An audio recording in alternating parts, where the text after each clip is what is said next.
Hi guys, Triarius Wargaming here, and I've been working on so in my last video, I think I showed off my 3rd century Roman, Crisis of the 3rd Century Romans. Now we are full on into the late Roman period, Dark Age kind of period, and my projects going forward there. So I mentioned in my previous video, looking at the Battle of Strasbourg, 357 AD. I'm going to put on a big show with that. And I'll talk more about the planning for that in another video. This is just kind of a more of a quick bench update.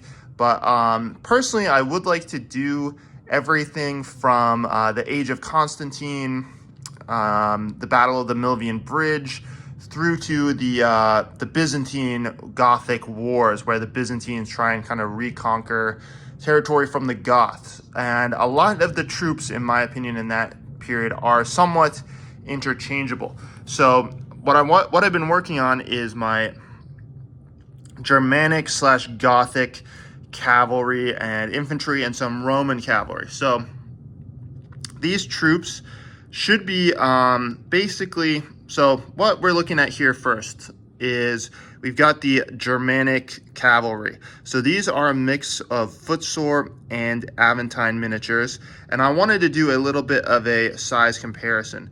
So I absolutely adore both these manufacturers. I think they're awesome, and I think they work really well together. So if you are doing a similar project, the Aventine Goths and the footsore Goths, I think, are an excellent match together, and I've got them kind of interspersed, and I think it's almost hard to tell which manufacturer is which.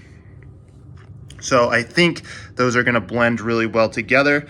That's my first unit of 12 there. And for my Strasbourg project, they're going to be the German noble cavalry. And here we have the German cavalry command. So these are, again, there's going to be aventine and footsore on the same base. So there we got kind of a general figure. Hornblower. This is a footsore figure with the standard.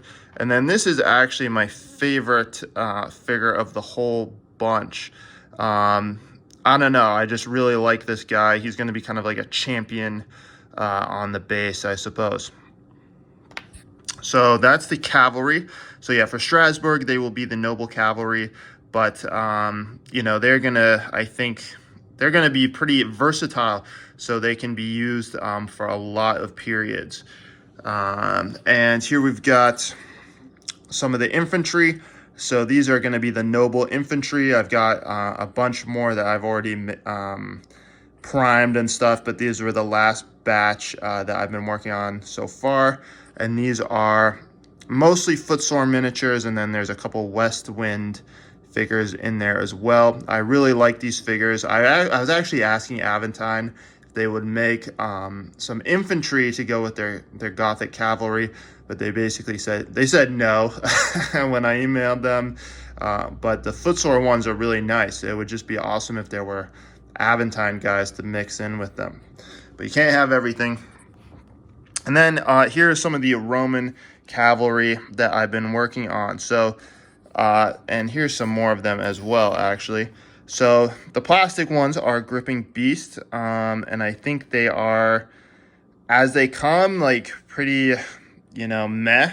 I did try and spice them up by cutting them off at the shoulders, because they have kind of fixed arms that you kind of glue the forearm onto. So I cut them off at the shoulders and stuck some War Games Atlantic late Roman arms on the bodies, and that was just to create some more interesting poses. The Gripping Beast ones, like 1/3 of the guys are in this pose, which is such a distinctive pose. Like, there shouldn't really be more than, I think, one guy in a unit doing that, but it's 1/3 of the poses.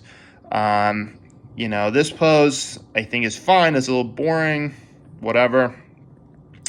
Here's a guy again where you can see I cut the the arms off at the shoulder and stuck some War Games Atlantic arms on, because you don't even get a musician with the Gripping Beast late Roman cavalry. And this guy, the standard, that is actually a Victrix standard that I glued onto the spear of the I cut off the spearhead and glued that on. So with the Roman cavalry here, we actually have a mix of footsore, War Games Foundry, and the Gripping Beast plastic. So the first comparison you can see there, that is the metal Foundry figure on the right, this one, and then the Gripping Beast plastic on the left. So you can see the Gripping Beast plastic is a little larger, and I actually stuck a War Games Atlantic head on him. But I think mixed in with the same unit, they will be okay. And here is the footsore dude on the far right. So the footsore ones are pretty much the same size as the Foundry, but they have slightly larger heads, slightly chunkier limbs, and just slightly chunkier overall, but the same height. So I think painted up, they're gonna blend in together really well, especially kind of giving them similar size horses. So one thing I've noticed with the War Games Foundry is the horses are quite small and petite for that late Roman range. So I'm gonna stick them on the footsore horses, and the footsore horses actually blend in pretty well with the Gripping Beast plastic horses. Now the Gripping Beast plastic horses are a little chunkier, but they're roughly the same size. So that will be my first unit of late Roman cavalry. So yes, just wanted to do a really quick bench update, what I've been working on. I have actually painted up another Germanic warband, but I put them away. I'll take them out again when I do that proper basing as well.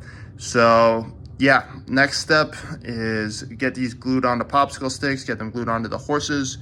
But I'm pretty excited about this. So I'll see you in the next one, and hopefully I'll have some painted figures to show you.